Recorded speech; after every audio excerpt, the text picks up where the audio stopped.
Susan, I assume that you're not or were not in favour of this legislation. No, absolutely not. And a lot of the concerns that we raised were also raised by the UN Special Rapporteur on Violence Against Women and Girls, and also by the EHRC, which is responsible for the oversight of the Equality Act and its operation across the UK.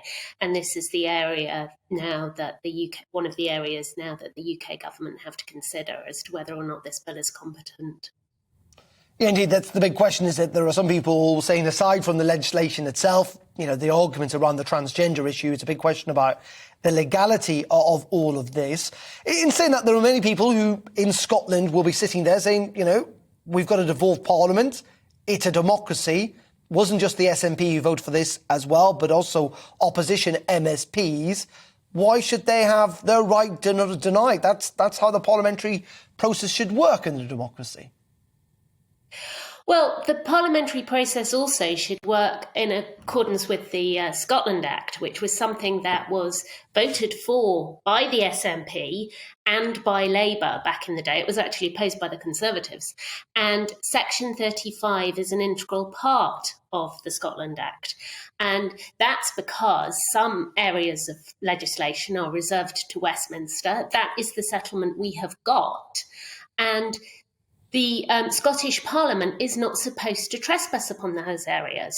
And what they have done in passing this bill, we believe, is to trespass upon the operation of the Equality Act. And that has implications not just in Scotland, but across the UK. So they have effectively voted to change and undermine the law and the equality position for women and trans people in the rest of the UK as well as Scotland. And that is not democratic. That would not be accepted by Nicola Sturgeon if it had happened the other way around.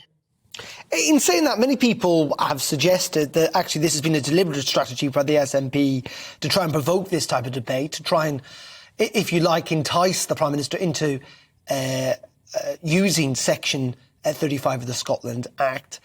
Isn't the concern is that for opponents of this bill, again, either way of where you stand on it, that actually what you are doing is helping the SNP out. You're helping them in a row because they will use this as an example again of how Westminster is overruling Scotland.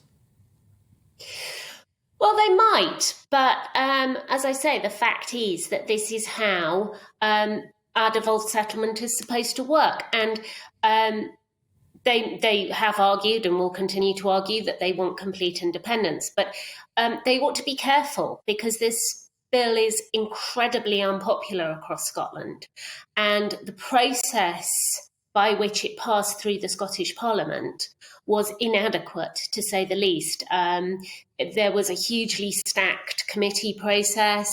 There was not proper scrutiny. They did not consult properly on the cross-border implications, the international implications. They did not look.